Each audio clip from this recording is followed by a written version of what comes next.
हाँ, तो हमारे छात्र छात्राओं, आप लोग कैसे हैं?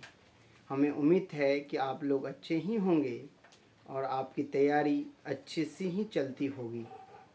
बिल्कुल हमें उम्मीद है कि आप मेरे स्टूडेंट हैं और अच्छे से ही तैयारी करते होंगे और रेगुलर पढ़िए। अगर पूरे दिन में आपको 10 ही घंटा पढ़ना है तो रेगुलर पढ़िए, कंटिन्यू। ये नहीं एक दिन 12 घंटा 14 घंटा पढ़ लिया दूसरे दिन नहीं। कुछ भी चीज़ रेगुलर और नियमित करने से उसका इंटरेस्ट अलग ही होता है माय डियर्स। आप मेहनत कीजिए। मैं आपके Shankar sir daily per day एक वीडियो देता हूँ क्लास 10th का, उसको आप देख लीजिए। कुछ बेसिक तैयारी में बेसिक आपको सहयोग मिलेगा। और सुन लीजिए आप लोग, ये नहीं कि आप सर जो 1 घंटा का वीडियो देते हैं पूरे दिन में वही 1 घंटा आधा घंटा का वीडियो देख लेंगे मेरा रिजल्ट हो जाएगा, संभव नहीं है। कोई यूट्यूबर ऐसा आपको नहीं कहेगा, क्योंकि आपको सेल्फ पढ़ना होगा। घर में सेल्फ पढ़िए, अपने से पढ़िए। अगर आप ऑफलाइन कहीं ट्यूशन जाते हैं उसको भी पढ़िए। सिर्फ मेरे चैनल पर ही डिपेंड नहीं रहिए कि सर तो बोले ही थे या ऐसा बोलते हैं कि अच्छा रिजल्ट होगा। तो अच्छा रिजल्ट तब होगा जब आप ऑफलाइन ही पढ़ते हैं और आकर के ऑनलाइन भी देखते हैं, और मेरा वीडियो अगर आधा घंटा 1 घंटा देख लेते हैं उसमें से आपको सहयोग मिलेगी। आप जो पढ़ के आए वो बेसिक बातों को दोबारा रिवाइज होगा, जिससे आपका रिजल्ट अच्छा होगा, अच्छा होने की संभावना रहेगी और अच्छा होगा भी। मैंने देखा है कि बहुत अच्छा बेहतरीन रिजल्ट आप लोगों को मिला है।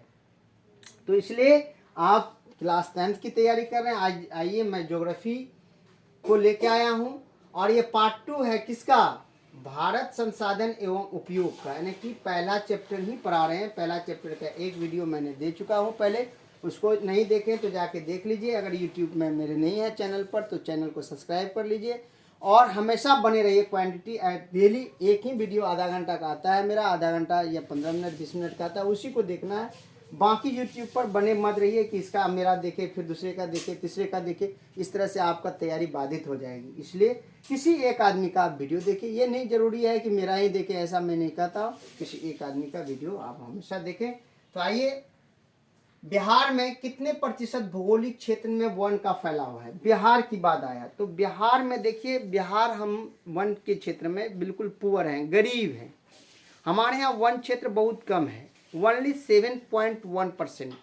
जबकि विश्व या भारत वानिकी रिपोर्ट के अनुसार 33% भूभाग पर वन होना चाहिए। किसी भी भूभाग के कुल क्षेत्रफल का 33% वन होना अनिवार्य है, लेकिन हमारे यहाँ मात्र 7.1% है। तो बताइए, वन की दृष्टि से हम लोग बिल्कुल खाली पड़े हुए हैं।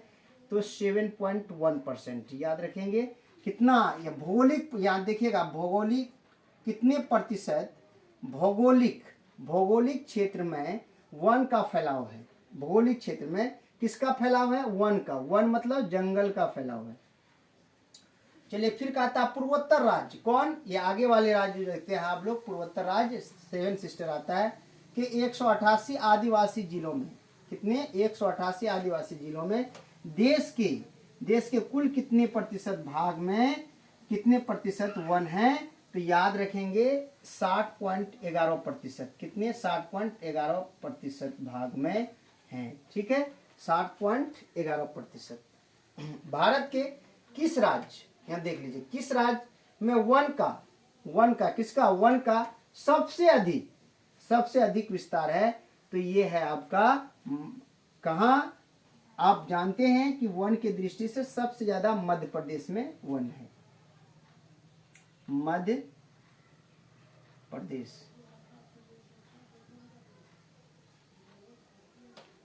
चलिए, उसके बाद है वन संरक्षण एवं प्रबंधन की दृष्टि से, वन संरक्षण प्रबंधन की दृष्टि से वनों को वर्गीकृत किया गया है। वर्गीकृत कितने भागों में बांटा गया है? कौन चीज? संरक्षण और प्रबंधन। संरक्षण और प्रबंधन याद रखेंगे। संरक्षण और प्रबंधन की दृष्टि से 3 भागों में। कितने भागों में? 3 भागों में। और यही कहेगा घनत्व की दृष्टि से 5 भागों में बांटा गया माय डियर्स, याद रखेंगे। और किताब आप जरूर पढ़ें, जो आपके सिलेबस में किताब है उसको जरूर पढ़ें। घनत्व की दृष्टि से 5 भागों में बांटा गया है, लेकिन संरक्षण और प्रबंधन की दृष्टि से 3 भागों में बांटा गया है। 2011, ये 2011 की जनगणना के अनुसार, जनगणना मतलब संख्या का जो गणना होती है, जनगणना कहलाता है। गणना के अनुसार भारत में आबादी थी, भारत में आबादी कितनी थी? 121 करोड़, 121 करोड़ लगभग, याद रखेंगे लगभग। क्या है? 121 करोड़ लगभग है, तो इससे ज़्यादा ही लगभग। लेकिन अब तक दूसरी जनगणना नहीं हुई है, और अभी तक ही 11 में जनगणना होने के बाद अभी तक जनगणना नहीं हुई है। अंतिम जनगणना भी 2011 है। क्वेश्चन पूछ देगा कि भारत की अंतिम जनगणना कब हुई थी? 2011 में, याद रखेंगे। उसके बाद FAO की वानिकी रिपोर्ट के अनुसार 1948 ईस्वी में विश्व के कितने हेक्टेयर भूमि वन विस्तार था? तो याद रखेंगे 1948 की बात कर रहे हैं। 1948 में कितने हेक्टेयर भूमि पर वन का विस्तार था? तो याद रखेंगे 48, कब का? 48, 4 अरब हेक्टेयर। कितने? 4 अरब हेक्टेयर, या कहीं कहीं आपको माय डियर्स, या कहीं कहीं 400 करोड़ दे देगा, 400 करोड़ हेक्टेयर। ठीक है, करोड़ हेक्टेयर, ये दोनों बातें याद रखेंगे।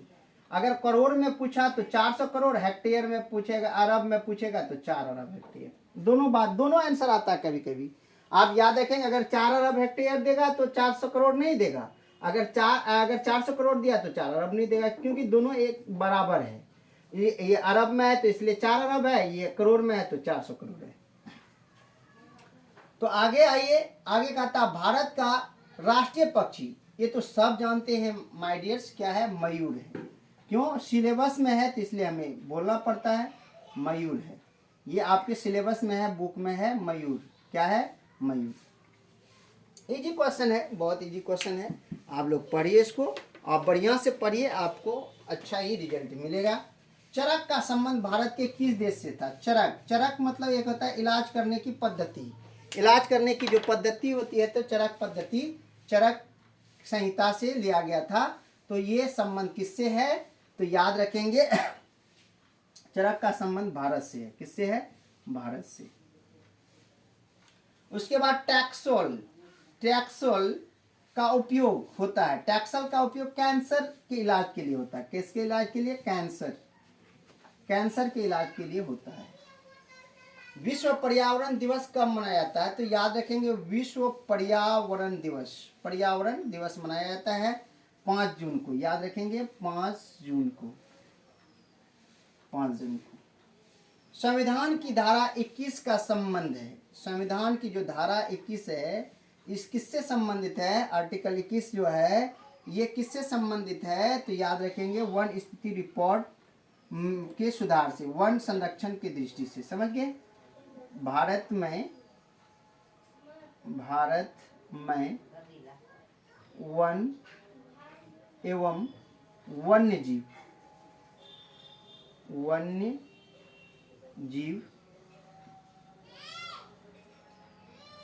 संरक्षण से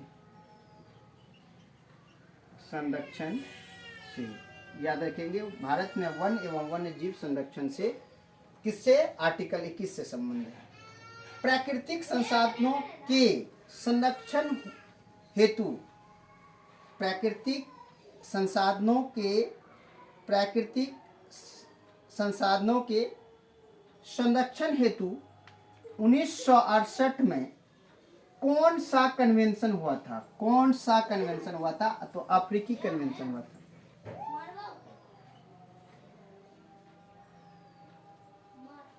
अफ्रीकी कन्वेंशन हुआ था। कौन सा कन्वेंशन? अफ्रीकी कन्वेंशन हुआ था। इनमें कौन सा ऐसा जीव है जो केवल भारत में ही पाया जाता है? कौन सा जीव है? कौन सा ऐसा जीव है जो भारत में ही पाया जाता है? याद रखेंगे कहाँ पाया जाता है? भारत में। जैसे घड़ियाल,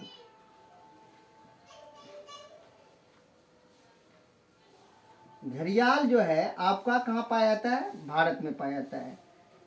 और उसके बाद आपका मगरमच्छ, डॉल्फिन, ये सब भारत में ही पाया जाता है। याद रखेंगे घड़ियाल ज्यादातर पूछता है। घड़ियाल। किस खनिज को उद्योग की जननी कहा जाता है? किस खनिज? खनिज का नाम बताइए। कौन ऐसा खनिज है जो उद्योग की जननी माना जाता है, जननी, तो लोहा, लोह उद्योग, लोह उद्योग को, लोह उद्योग। निम्न में से कौन लोह अयस्क का एक प्रकार है? तो हेमेटाइट है। लोहा कितने प्रकार के हैं? 3 प्रकार के, याद रखेंगे। ए हेमेटाइट,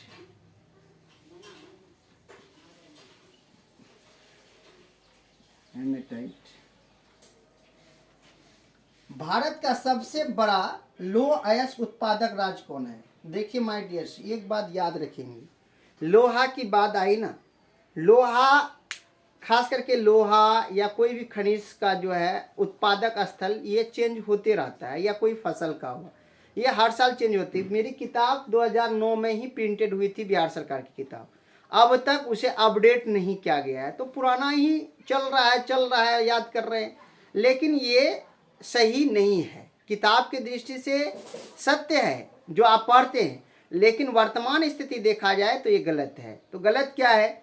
तो आप यहाँ क्वेश्चन आपका ये कह रहा है कि भारत का सबसे बड़ा लोह उत्पादक राज्य कौन है? आपका किताब दिया हुआ कर्नाटक, लेकिन अभी कर्नाटक नहीं है, अभी छत्तीसगढ़ है। कर्नाटक था, अभी नहीं है।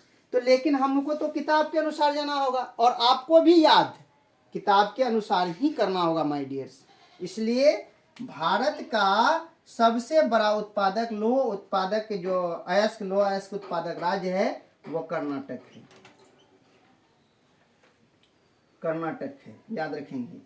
कहता भारत में लगभग कितने खनिज पाए जाते हैं? तो आप लोग सब सिंपल है ये, क्योंकि सब लोग जानते होंगे अगर पढ़े हैं ईमानदारी से, तो लगभग 100 खनिज पाए जाते हैं। कितने खनिज? 100 है, तो 111। आपके केमिस्ट्री बोलता है 111, याद रखेंगे। केमिस्ट्री यदि पढ़े हैं तो वहाँ 111 है, लेकिन भूगोल अगर पढ़ते हैं आप तो वहाँ 100 है। तो 100 पूरे खनिज हमें यूज नहीं करते हैं, 37-38 खनिज यूज हो रहा पारा, बाकी अज्ञात है, तो बिना यूज किए हैं। तो ये याद रखेंगे 100 खनिज।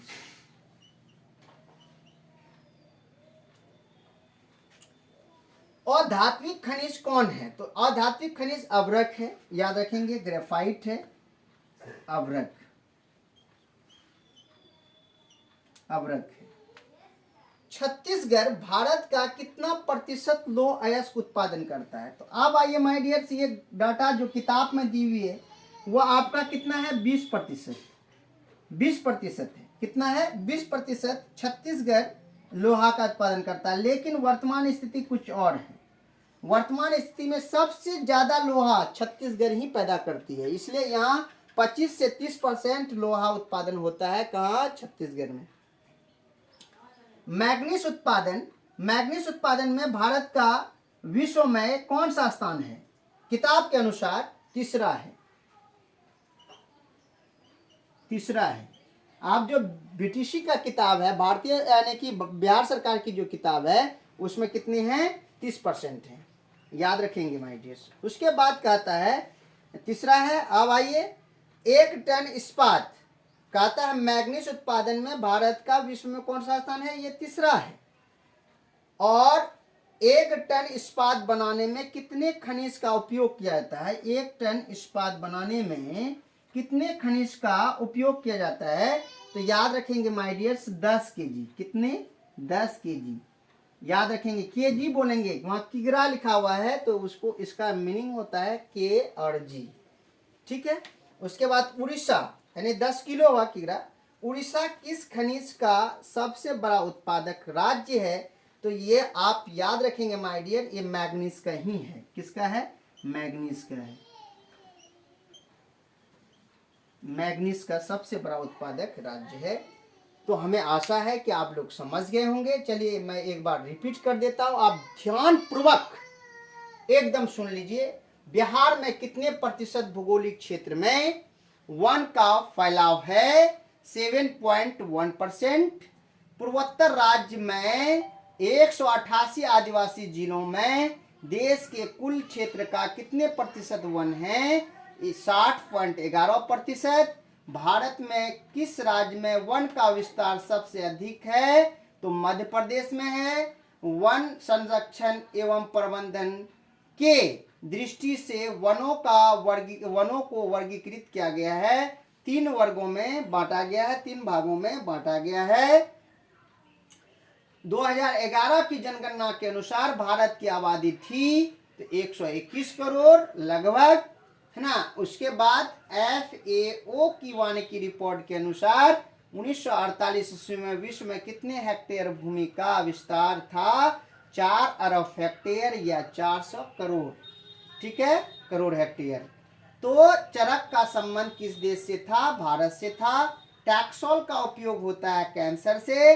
विश्व पर्यावरण दिवस कब मनाया जाता है? 5 जून को। संविधान की धारा 21 का संबंध है भारत में वन एवं वन्य जीव संरक्षण से।